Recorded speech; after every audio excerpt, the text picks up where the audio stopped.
de données, donc c'est un peu compliqué de vraiment les représenter, d'avoir quelque chose de significatif, mais j'ai quand même réussi à avoir quelque chose. Alors pas toujours, mais il y a quelques trucs qui sont pas mal.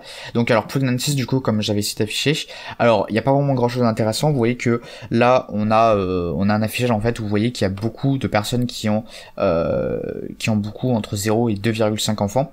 Donc oui, du coup là c'est un histogramme, donc du coup c'est pour ça que c'est un peu particulier, parce que c'est vrai que personne n'a 2,3 enfants, non mais c'est juste pour m'entendre. Et vous voyez que le plus on augmente le nombre de grossesses, moins il y a de gens en fait. Donc bon, en fait, au final, c'est pas super intéressant. Après, ce que je voulais essayer de voir aussi, c'était si les gens qui avaient le diabète, est-ce que il y avait plus de grossesses? Et apparemment, bah ouais, comme vous pouvez le voir ici, vous voyez qu'ici, le nombre de grossesses là est plus élevé pour le IS, donc quand il y a du diabète, du coup. Donc voilà, est-ce qu'il y a un lien ou pas? Voilà, c'était intéressant de découvrir ça. Ensuite, du coup, bah, le glucose, alors pour le coup, le glucose c'est quand même plus intéressant. Donc le glucose c'est le taux de sucre qui est dans le sang.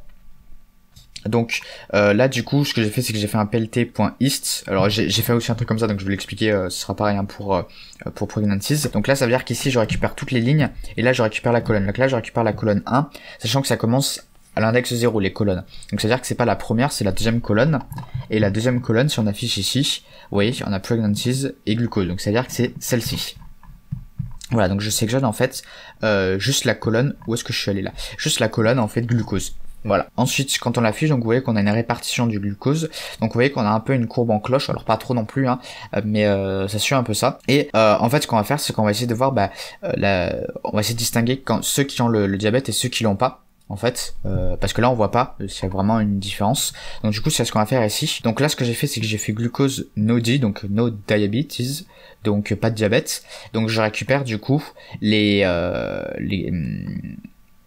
lignes en fait où l'index, où YR est égal à 0. Ok, donc là ça veut dire que je vais sélectionner en fait toutes mes lignes où l'outcome est égal à 0. Donc ça je le fais du coup avec np.where. Donc np.where ça me donne du coup les index en fait de YR où la valeur en fait est égale à 0 de YR. Donc vous imaginez YR c'est un tableau comme ceci, vous voyez 0, 0, 1, 0 comme ça, enfin etc. Et quand je fais np.where ça me donne YR est égal à 0, bah du coup ça va me donner en fait tous les index des valeurs dans ma liste en fait qui sont égales à 0. Donc là du coup np.where ça va me donner du coup dans mon exemple ici 0, parce qu'à l'index 0 il y a la valeur 0, à l'index 1 il y a un 1 donc du coup je mets pas, à l'index 2 il y a un 0, 2, 3 et 5, vous voyez, parce que là j'ai un 1 et là j'en ai pas, donc là index 0, index 1,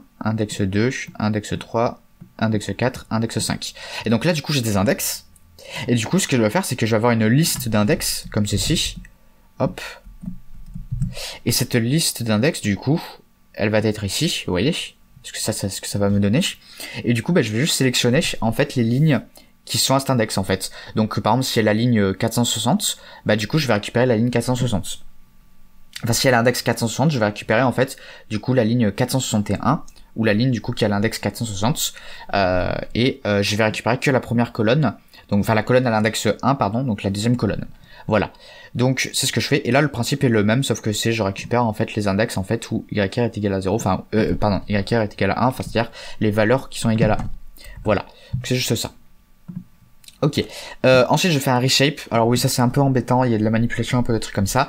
Le reshape en fait ça permet de changer en fait la dimension, la taille, les dimensions des tableaux qu'on a.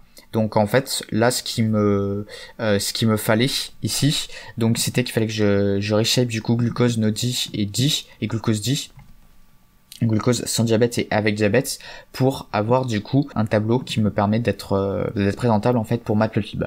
Voilà, c'est un petit peu embêtant. Donc là ça veut dire que du coup j'aurai un tableau, alors -1 ça veut dire qu'en fait cette première dimension, donc la dimension je mets -1, c'est à dire que je m'en fiche en fait de quelle taille elle doit être.